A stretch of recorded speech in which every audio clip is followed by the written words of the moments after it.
স্থানীয় বাসিন্দাদের সাথে কথা বলে নিহতদের নাম ঠিকানা বের করা হয়।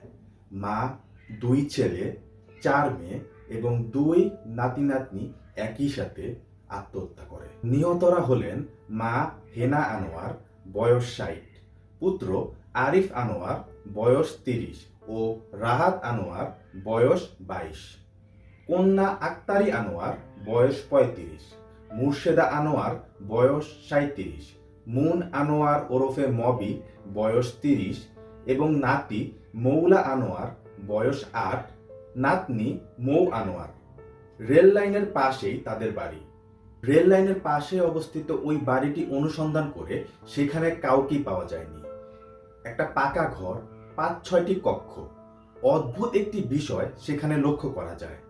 উঠানে কবরের মতো বড় একটি গর্ত খোঁড়া, বারান্দাতে খাটিয়া রাখা, রান্নাঘরে ছোট মাছ ও তরি তরকারিও ছোট করে কেটে রাখা হয়েছে। ওই বাড়িটি তল্লাশি চালিয়ে বেশ কিছু ডায়েরি ও হাতে লেখা কাগজপত্র উদ্ধার করে, যেখানে বাংলা ও ইংরেজি মিলিয়ে লেখা ছিল। এই সকল নথিপত্রগুলোতে বিভিন্ন ধর্ম সম্পর্কে বিভিন্ন ধরনের নেতিবাচক মন্তব্য ছিল, যার ভিতর একটি ডায়েরিতে ইংরেজিতে লেখা ছিল, আমরা পৃথিবীর একমাত্র পরিবার যারা স্বাধীন ও আত্মনির্ভরশীল, মুহাম্মদের আইনের বাইরে এবং সকল ধর্মের কার্যকলাপের ঊর্ধ্বে। তাহলে আমরা কে? আমরা হলাম আদম। তাছাড়াও সবার উপরে আদম সত্য, জুলুমের বিচারের ব্যবস্থা করিব ইত্যাদি বিভিন্ন ধরনের অপ্রাসঙ্গিক মন্তব্য এ সকল ডায়েরি ও নথিপত্রে পাওয়া যায়। ময়মনসিংহের পৌরসভার স্থানীয় ওয়ার্ড কমিশনার মোজাম্মেল হক ইউসুফ বলেন, ওই পরিবারটির সাথে এলাকার কারো কোনো সম্পর্ক ছিল না। কেউ তাদের বাসায় যেত না কিংবা তারাও কখনো কারো বাসায় যেত না।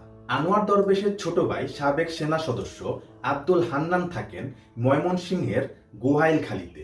তিনি দাবি করেন তার বড় ভাইয়ের মৃত্যুর পর তাদের পরিবারের সবাই নাকি খ্রিস্ট ধর্মে দীক্ষিত হন, যদিও আনোয়ার দরবেশের পুরো পরিবারের খ্রিস্ট ধর্মে দীক্ষিত হবার এই দাবিটির কোনো উপযুক্ত প্রমাণ পাওয়া যায়নি। এদিকে ঘটনাতে নেয় এক নতুন মোড়। 14 জুলাই ব্রাহ্মণবাড়িয়ার মেদ্দা এলাকাতে এক নারী নিজেকে আনোয়ার দরবেশের মেয়ে মবি বলে দাবি করেন।